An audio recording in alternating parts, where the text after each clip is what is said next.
Shanquella Robinson's mother is currently living the worst nightmare any mother could have, the demise of their own child, especially on the hands of someone who's still at large.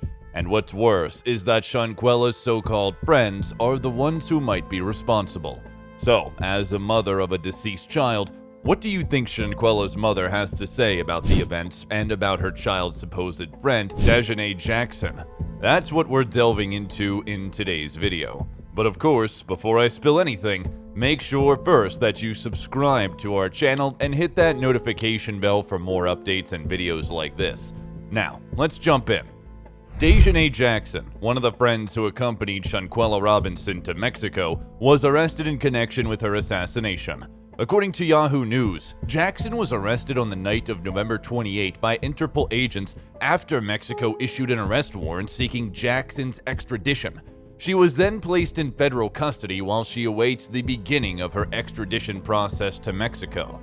The arrest warrant explicitly said that Shanquella Robinson was the victim of femicide.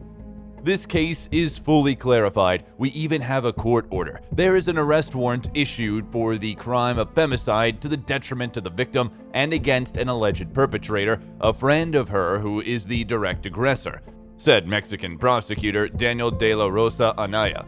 Actually, it wasn't a quarrel, but instead a direct aggression. We are carrying out all the pertinent procedures, such as the Interpol alert and the requisite for extradition to the United States of America. It's about two Americans, the victim and the culprit. But what does Shanquella's grieving mother have to say about it? Well, as any other mother, her instinct might be a prosecutor's best guess. She believes that her friends, or the Cabo Six, as they are called, are the ones responsible for her demise, and she wouldn't believe that her daughter passed away due to alcohol poisoning. There's a video out there about what happened. Everyone's seen the video. The video went about. The whole world has seen it, so we know what happened. I need someone to be arrested, and I need justice for my family and Shanquella because it's been 5 months, and then I can live my life, Shanquella's mother said in an interview. In October, Shanquella Robinson, a 25-year-old woman from Charlotte, North Carolina, arrived in the town of San Jose del Cabo, a resort city on the southern tip of Mexico's Baja California Peninsula, with 6 friends. A day later, she was found lifeless in the rental property where they were staying. Although Robinson's friends told her mother that the reason for her demise was alcohol poisoning, her death certificate recorded that the cause was a spinal cord and neck injury. Calls for authorities to investigate Robinson's demise grew after a video showing one of her friends physically assaulting her went viral. More than 4 months after Robinson's passing, her family and their attorney, Ben Crump, claimed that Mexican authorities concluded their investigation and went through the proper channels for extradition, but the U.S. authorities have made no arrests. The family says that they have been left in the dark and feel like efforts to bring their daughter's slayer to justice have stalled. When asked about why she thought her daughter's friend would do such a thing, she answered she had no idea. "I have no idea, and Quella was a kind person, a loving person, so I don't know why anyone would do her like that," she stated. Robinson's mother told CNN that she talked to her daughter on the morning of October 28. "When I spoke with her, she seemed to be pretty happy. She was laughing," she said. "She seemed very happy on that trip. I said, okay, enjoy yourself, love you, and I will talk with you tomorrow." And I never spoke with her again. And what's even more heartbreaking was that she was in touch with her daughter when she landed in Mexico. And in her last call with her, Shanquella told her she was going to get tacos with her friends. But the next time she got a call from Mexico, the earth slipped from under her feet. "Her friends called me. They said Shanquella had alcohol poisoning and that a doctor was on the way to the villa," she added. However, in retrospect, she knew that her daughter would not do such a thing, and it also sounded odd for her that her friends easily and immediately concluded that the reason was alcohol poisoning. It just didn't sit right with her as Shanquella's mother. She begged the groups of friends to bring Quella to the doctor, but they refused, increasing her suspicions. Initially, Shanquella's family accepted the alcohol poisoning rationale, but when the police report arrived, telling the family that the 25-year-old succumbed to a broken neck, the family was shaken, and they knew it was a huge detail for the case. These people looked me in the face and told me there was no fight in Cabo. They said Shanquella died of alcohol poisoning. The friends lied to the family without shame and even discussed what they would wear during the funeral.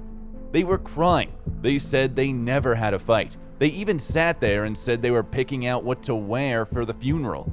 A video made the rounds online following her demise, showing someone physically beating Robinson. The person can be seen throwing her to the ground and kicking and punching her all over her body and head. A man standing nearby can be heard saying, "Quella, can you at least fight back?" Robinson's father confirmed to the Times that it was his daughter being beaten in the video, saying she was not a fighter. She didn't believe in drama. It is not known when the video was taken. Robinson's friends told her mother that she had succumbed to alcohol poisoning, but her death certificate suggested otherwise. Per the Times, it shows that Robinson was found unconscious in the living room in San Jose del Cabo and that she passed away about 15 minutes after she was injured. The certificate had no mention of alcohol poisoning. According to the Charlotte Observer, a police report shows that a doctor saw Robinson after someone called for medical help at the vacation home on the afternoon of October 29. The doctor found Robinson with stable vital signs, but she was dehydrated and unable to communicate. The doctor was told that Robinson had drunk a lot of alcohol. According to police reports, while the doctor wanted to take Robinson to the hospital, her friends insisted that she be treated at the vacation home. The doctor tried to give her an intravenous line before she began to have a seizure. At that point, one of Robinson's friends called for an ambulance. At 4:49 p.m., when the doctor detected no pulse, she and one of Robinson's friends began giving her CPR. Paramedics administered more rounds of CPR and adrenaline and discharges from a defibrillator. Robinson was pronounced gone at 5:57 p.m. Daniel De La Rosa, the Attorney General for Baja California Sur, told reporters that Robinson's demise resulted from direct aggression and that an arrest warrant for the crime of femicide, the assassination of a woman because of her gender, has been issued. De La Rosa believes that a friend of Robinson's is responsible for her death. Neither Mexican nor U.S. authorities have identified the suspect, but they have confirmed that she is a U.S. citizen. Although no one has been charged in the case and authorities have not released the names of Robinson's friends, according to CNN, the FBI Charlotte field office has opened an investigation into Robinson's demise. Mexican prosecutors said that they are consulting with federal government officials in both countries about an extradition request.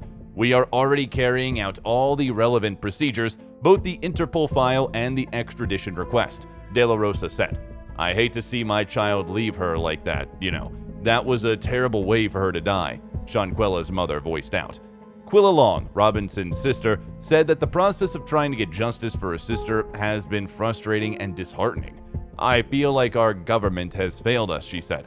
Sue Ann Robinson, an attorney who works with Crump's firm and is not related to the Robinson family, said the Mexican government concluded its investigation and sent all the information it had to the U.S. government, but the U.S. government has not done anything. "The ball is clearly in the United States' court," Sue Ann Robinson said. "What a disheartening scenario for every parent. We can only hope that her slayers get what they signed up for." That's all for us today. We hope you enjoyed the video, and if you did, make sure you leave a like, subscribe, and hit the notification bell for more videos like this.